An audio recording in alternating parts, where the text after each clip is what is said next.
My dad was a professor, he happened to be a professor of computer science. And, we had computers sort of lying around the house from a really early age. Like, I think I was the first kid in my elementary school to turn in a word processed document. So, and I just enjoyed using this stuff, so it was sort of lying around and got to play with it. And I had an older brother who was interested in it as well. So I think I had kind of a unique environment that most people didn't have, because, my dad was willing to spend, all his available income on buying a computer or whatever. Really, it was like 1978 when I was 6. And so I don't think there's many people my age who've had that experience, or anyone. And from very early age also I realized I wanted to invent things. And so I became really interested in technology, and also then soon after in business, because I figured that inventing things wasn't any good.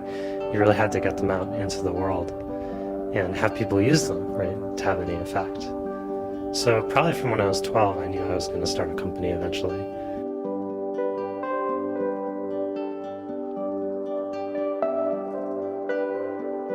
I just sort of kept having ideas.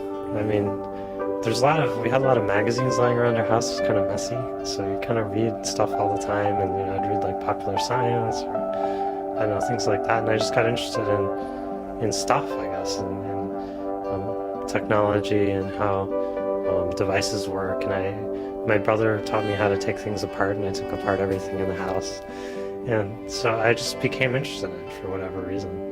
And so I had lots of ideas about what things could be built, and how to build them, and all these kinds of things. I built like an electric go-kart at a pretty early age.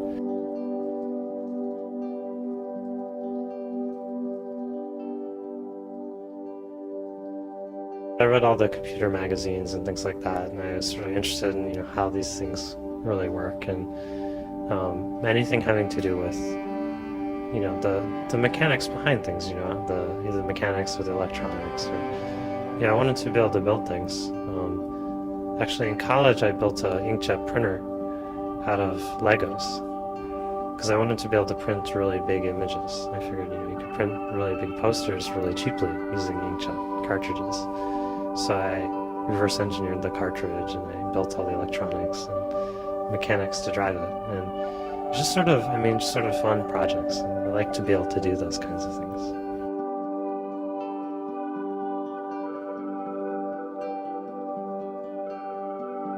We didn't start out to do a search engine at all. In late 1995, I started collecting the links on the web, because my advisor and I decided that would be a good thing to do. And we didn't know exactly what I was going to do with it. But it seemed like no one was really looking at the links on the web, which pages link to which pages. And computer scientists love big graphs, and this is like, right now it has like 5 billion edges and 2 billion nodes, so it's a huge graph. And I figured I could get a dissertation and do something fun and perhaps practical at the same time, which is really what motivates me.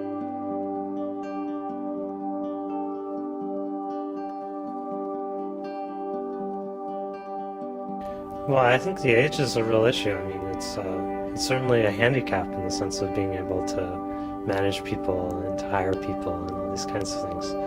Maybe, more so than it should be. And certainly, I think, the things that, I'm missing are, more things that you acquire with time. Like, if you manage people for 20 years or something like that, you pick up things.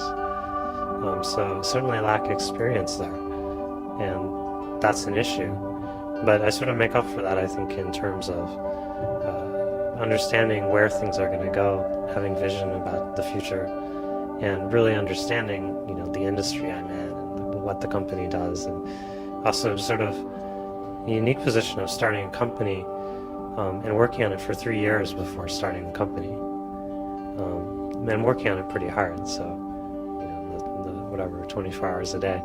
And so I understand a lot of the aspects pretty well. So it's kind of I guess that compensates a little bit for lack of skills in other areas.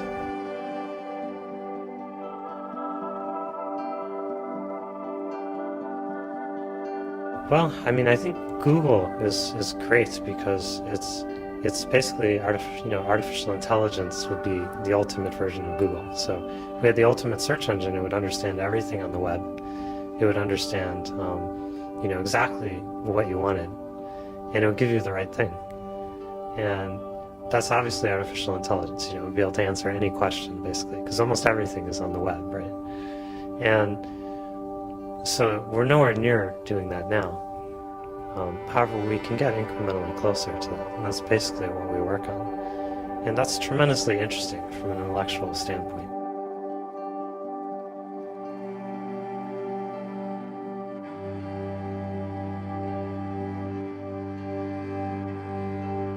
I was really interested in computers ever since I got one when I was in elementary school. And eventually I went on to join the PhD program in computer science at Stanford. And those purely, the interest of what can you do with all of the world's information now that it's online. That interest spawned Google, and that was together with Larry Page, who's my co-founder and partner.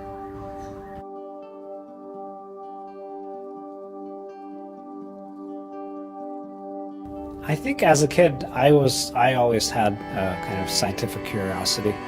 I was always interested in mathematics, and I always enjoyed doing math problems. And in fact, my undergrad, I had a degree in both math and computer science. And I think eventually I was really inspired by computers because of the amazing power that they give you. I mean, today's PCs do 1 billion operations per second. I mean, it's almost inconceivable. And I think that was the most inspiring thing to me, how you could leverage that to actually produce something that was, that was useful beyond video games and things like that.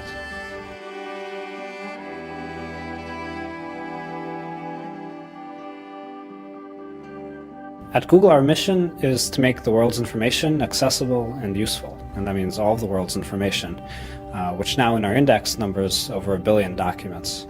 And it's an incredible resource. I mean, in history, you have never had access to just, pretty much all the world's information in seconds. And we have that now, and to make it really useful, you have to have a good way of finding whatever it is that you want. And that's precisely what we work on at Google. And my hope is to provide instant access to any information anybody ever wants in the future.